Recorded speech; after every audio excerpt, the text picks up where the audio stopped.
Inilah detik-detik salah satu rumah warga pesisir di Dusun Ujung Bom, Kelurahan Kangkung, Bandar Lampung, Jumat malam roboh akibat diterjang banjir rob. Tambang gede nih udah panjang. Tambang ini panjang udah gede. Panjang. Sejumlah warga pun hanya bisa pasrah. Di kecamatan ini total ada 4 rumah yang roboh akibat banjir rob.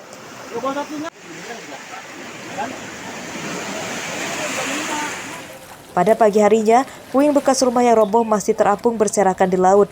Menurut warga, banjir rob datang dengan cepat. Ketinggian air yang masuk permukiman mencapai 1 meter. Saat banjir datang, warga pun kemudian langsung mengungsi. Maksudnya udah kena ombak besar itu dia lama-lama kan miring rumah itu. Jadi saya takut keluarlah.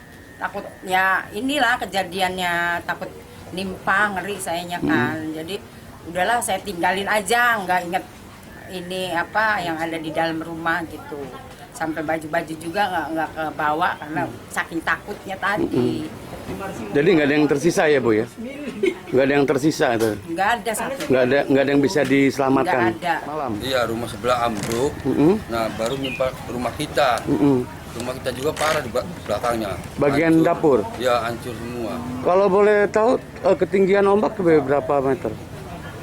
Ya, nyampe 3 meteran. 3 meteran ya? 3 meteran. Oh, tapi pas sebelum kejadian, Akang bersama keluarga mengungsi gitu? Udah ngungsi saya, udah ada firasat itu maksudnya udah goyang kena ombak. Jadi kita ngungsi dulu sementara. Minggu pagi banjir rob telah surut, namun warga masih khawatir banjir akan datang lagi. Sebab menurut warga pesisir, saat masa banjir rob datang biasanya berlangsung hingga sepekan saat malamnya. Arsadi Saputra melaporkan dari Bandar Lampung. Parah, hancur semua.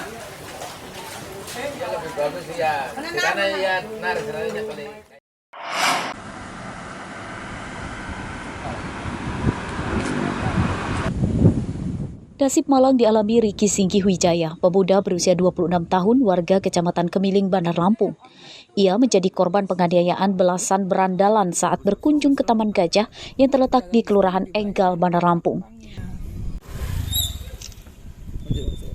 Korban mengalami luka di bagian kepalanya setelah dikeroyok oleh para pelaku dengan helm dan besi.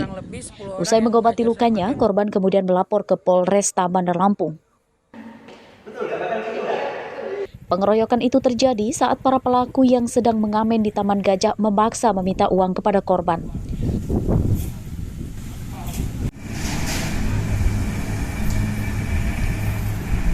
Pengamen itu anak pang, Iya. kurang lebih 10 orang yang ngajar saya pakai besi rantai itu. Jadi nggak dikasih, dia orang minta maksa. Kan udah bilang nggak ada, nah terus saya juga udah bilang nggak ada, nah dia orang malah manggil kawan-kawannya nggak terima. Jadi 10 orang itu ngantem besi semua kepala saya, tangan sampai ini kan cedera. Polisi kemudian langsung menggelar olah kejadian perkara. Polisi mengaku sudah mendapatkan identitas para pelaku, namun masih dalam pengejaran. Ini mengamen dengan maksa minta uang. Nah, akan tetapi dari korban tidak bersedia sehingga dilakukan pemukulan oleh pelaku dan kawan-kawannya. Kita mengetahui ada kejadian, langsung datangi TKP, cek TKP, periksa saksi, dan sampai saat ini kita sudah ada nama-nama yang pelakunya yang sudah kita pegang. Ya, tinggal pengembangan aja. Itu berapa banyak sih Bang? Berapa orang Bang? Di pelakunya yang dari transaksi sekitar 5 atau 7 orang, 5 sampai 7 orang pelaku. Korban meminta polisi agar bisa menangkap para pelakunya. Selain dianiaya, korban juga kehilangan sebuah ponsel saat pengeroyokan terjadi. Robi Lasti melaporkan dari Bandar Lampung.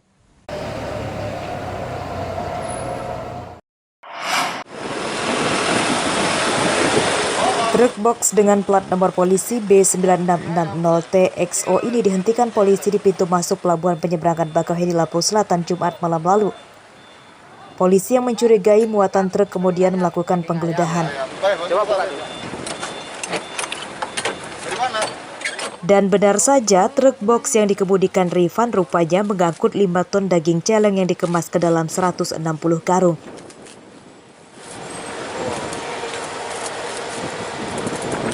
Awalnya pengemudi truk sempat berusaha mengelabui polisi dengan mengatakan bahwa muatannya adalah daging ayam. Ini daging apa nih? Mas siapa namanya? Mas siapa namanya? Nggak tahu. Hah? Nggak tahu? Daging celeng asal Kabupaten Kaur, Bengkulu ini rencananya akan diselundupkan ke Tangerang, Banten. Rifan mengaku mendapat upah sebesar 10 juta rupiah. Saya dari mana, Bro? Dari Bengkulu. Tempatnya? Tujuannya di mana? Tujuan ke Tangerang. Tangerang. Begitu? Ya. Terus Bengkulunya di mana? Biasanya apa? Nggak tahu, kurang lupa. Oke. Punya siapa ini mas? Nggak paham aku. Nggak paham. Karena dikasih muatan teman itu. Muatnya gimana muatnya? Nggak lihat aku. Itu kan aku tak parkir, tak tinggal. Nah, berdasarkan keterangan dari rekan karantina bahwa itu dimungkinkan daging celeng. Satu bang, ini kan kelihatannya banyak bener nih bang. Diperkirakan ada berapa ton ini bang? Kalau berdasarkan keterangan dari driver tadi ada 160 karung. Kalau dalam satu karungnya saja 20, diperkirakan itu lebih ya, 50 kilo. Dimungkinkan itu tadi sekitar 5 ton segala deh. Hampir 6 ton deh.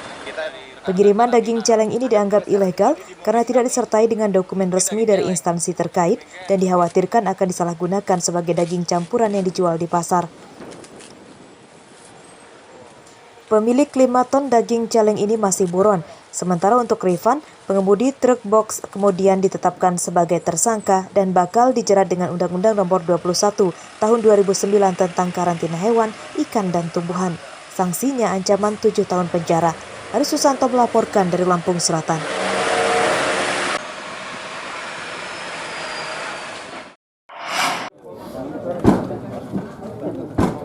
Polres Lampung Selatan Lampung Sabtu siang menangkap 14 tersangka yang terlibat kasus narkoba. 8 tersangka diantaranya berasal dari 4 jaringan narkoba antar provinsi dengan total barang bukti yang disita 9,6 kg sabu-sabu serta 11 kg ganja. Mereka yang ditangkap berperan sebagai kurir narkoba.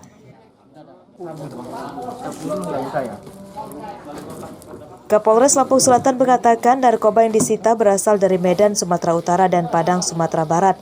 Narkoba disita saat akan diselundupkan ke Jakarta melalui pelabuhan penyeberangan Bakauheni di Lampung Selatan. Iya, masuk kemaluan. Modus penyeludupan yakni narkoba dikirimkan melalui bus akap dan truk box ekspedisi. Kasus kotak amal itu Pak ya, itu gimana kronologinya Pak? Apakah? Jadi disimpan, ditaruh di atas bus. Jadi yang bersangkutan berada dalam bus itu sendiri. Jadi kita bisa lihat diperkirakan yang bersangkutan yang melakukan pembuatan ternyata benar. Kemudian yang terakhir 11 kilo ganja